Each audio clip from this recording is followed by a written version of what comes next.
The signs of Jesus' second coming are all around us. Matthew 24. If you have read the book of Matthew 24 closely, you will see that all the signs of the end time that Jesus mentioned are already unveiling right before our eyes. You can literally go verse by verse in Matthew 24, and then look out of your window and see the very words of Jesus coming into fruition. What are the signs Jesus mentioned that we can see around us now? Well, number 1, false Christs. Matthew chapter 24, verse 5 of the King James Version says, "For many shall come in my name, saying, I am Christ, and shall deceive many." There was a cult leader who was arrested in an Eastern European country. This man was claiming to be the reincarnation of Jesus Christ. It would surprise you the sheer number of people who were following this man. Literally, thousands of people followed this man. Not only did they follow this man, they were devoted to him, obedient to him. They literally worshipped him. And this man who claimed to be Jesus Christ is not the only one to make this claim.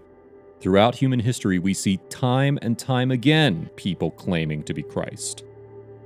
We can see Matthew chapter 24, verse 5 coming into fruition with this new belief that's poking its head in some quote-unquote churches. People are claiming to be Christ. Not Jesus Christ himself, but rather a Christ. They argue that Jesus Christ is not the Christ, but rather a Christ. You see, the word Christ comes from Christos, a Greek word meaning anointed. It is the equivalent of the word Mashiach, or Messiah, in Hebrew. So, to be the Christ, or Messiah, is to be the anointed one of God. What they argue is that Jesus Christ found a higher form of living and became a Christ. And we too can find this higher living and become Christ. The reason why this is so insidious is because it is sponsored by the Antichrist. 1 John chapter 2, verse 22 says, "Who is a liar but he that denieth that Jesus is the Christ? He is Antichrist, that denieth the Father and the Son." Brothers and sisters, let me be clear. I know that the church argues about so many doctrines that are not heaven and hell issues, but the doctrine of Jesus Christ is so important. The doctrine of Christology is so important. What is Christology, you may ask? Well, Christology is the study of the nature, person, and work, role in salvation, of Jesus Christ. You need to understand of who Jesus Christ is and how we as the body of Christ relate to him. Jesus is the one and only door to God the Father. Don't allow anyone to tell you otherwise. John chapter 10 verse 9 says, "I am the door.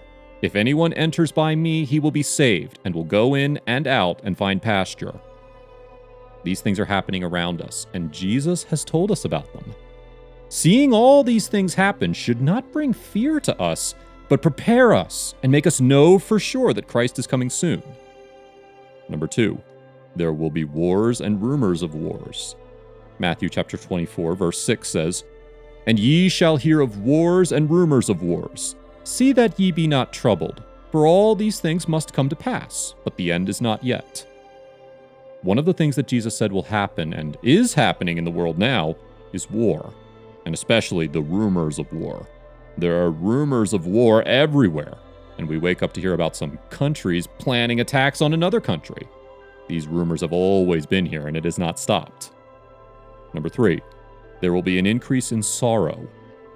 Matthew chapter 24, verse 7 of the King James Version says, "For nation shall rise against nation, and kingdom against kingdom, and there shall be famines, and pestilences, and earthquakes in diverse places." Jesus made it clear that all of these will be part of the last days, the perilous times. You need to focus on Jesus, the author and the finisher of your faith. The truth is that all of these will make life hard. They will make you want to give up. You are constantly seeing wars. You are constantly hearing about people dying, and you don't know what to do. You feel like you're not safe. You feel like you cannot take these evils in the world anymore. Jesus said you should not be discouraged because of this. He said you should not be troubled. If you want the peace of Christ, then you should not focus on these political and natural disturbances, but focus on Christ. God told Joshua the same thing. There was war in the time of Joshua, He just became the leader in Israel, and it's normal for that young, innocent man to be anxious. But God told him not to be discouraged. Jesus is telling you the same thing right now, that you should never be discouraged by anything. No matter what happens in this world, no matter what the government does in the country you live in, don't be discouraged. Don't live in fear. Remember that God is still on his throne. Number 4, there will be persecution. Matthew chapter 24, verse 9 of the King James Version says, "Then shall they deliver you up to be afflicted, and shall kill you, and ye shall be hated of all nations for my name's sake." The issue of persecution should not be something new to us. Persecution did not start in this generation. It has always been in existence since the time of the apostles. It is not until one is killed or jailed for preaching the gospel that one is persecuted. If you are being mocked for preaching the gospel, if you are being rejected for being a true Christian, that's a form of persecution. Jesus said that the true Christians will be persecuted. They will be afflicted for his sake. If you are a genuine Christian who is following the order of God, there is no way you would not have been persecuted before. This is something you should take glory in, because you are for Christ, and that is the most important thing. It is also to show you that Christ is coming soon, and you should never be wary of doing the works of God because you're being persecuted. John chapter 15, verses 18 through 19 says, "If the world hate you, ye know that it hated me before it hated you. If ye were of the world would love his own. But because ye are not of the world, but I have chosen you out of the world, therefore the world hateth you." Number 5, many false prophets will arise. This is the important part because of the role these people will play, not only in the world, but also in the lives of Christians. Jesus was emphasizing these people, the false prophet, because they will cause a huge wreck in churches. They are the ones that will bring desolations and abomination to churches. They are the ones that the Antichrist will use to deceive many people and prepare the way for him. These people are around the world today. Matthew chapter 24, verses 11 through 12 of the King James Version says, "And many false prophets shall rise, and shall deceive many. And because iniquity shall abound, the love of many shall wax cold." Matthew chapter 24, verses 24 through 25 of the King James Version says, "For there shall arise false Christs and false prophets, and shall show great signs and wonders, insomuch that, if it were possible, they shall deceive the very elect. Behold, I have told you before."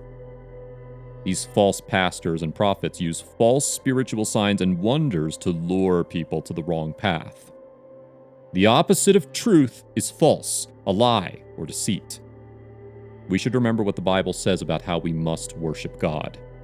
John chapter 4, verse 24 says, "God is a spirit, and they that worship him must worship him in spirit and truth." Worshiping God involves the truth.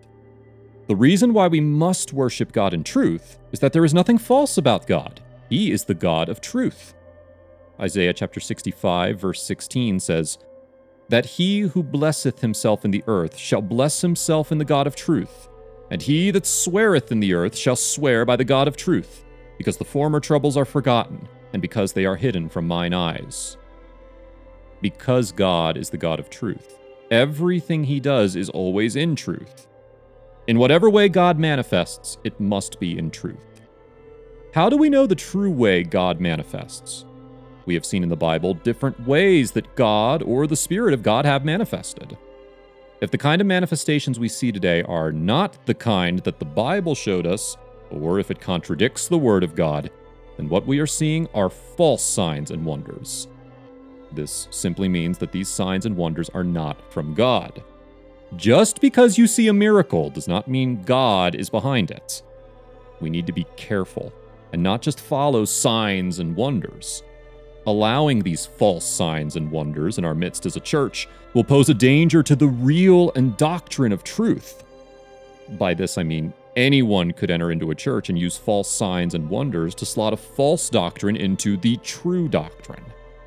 This is how many people get swept away from the truth and follow lies.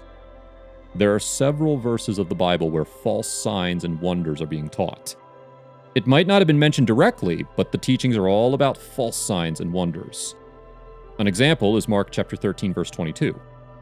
For false Christs and false prophets shall rise, and shall show signs and wonders, to seduce, if it were possible, even the elect. Jesus was the one talking here. It is a fact that is known to Jesus about the existence of fake prophets. They are sent to bring about fake signs and wonders. False signs and wonders did not start in the time of the apostles, nor did it start in this current century. Remember, we call anything that is not of God false, which means any kind of signs and wonders that are not in line with God are nothing but false signs and wonders. The children of Israel were in bondage in the land of Egypt. The time to be set free came, and God called Moses. Through God, Moses performed some miracle, a true sign and wonder. Also, the magicians in Egypt came to perform. There were some signs and wonders performed by the magicians. This is to let us understand that false signs and wonders has been in existence even before Jesus spoke these words in the book of Mark. It became a tool or a weapon in the time of the apostles to destabilize Christianity. It is all sponsored by the devil through the Antichrist. These people are around us. They are in the church, and they are making progress spreading false doctrines and false signs and wonders.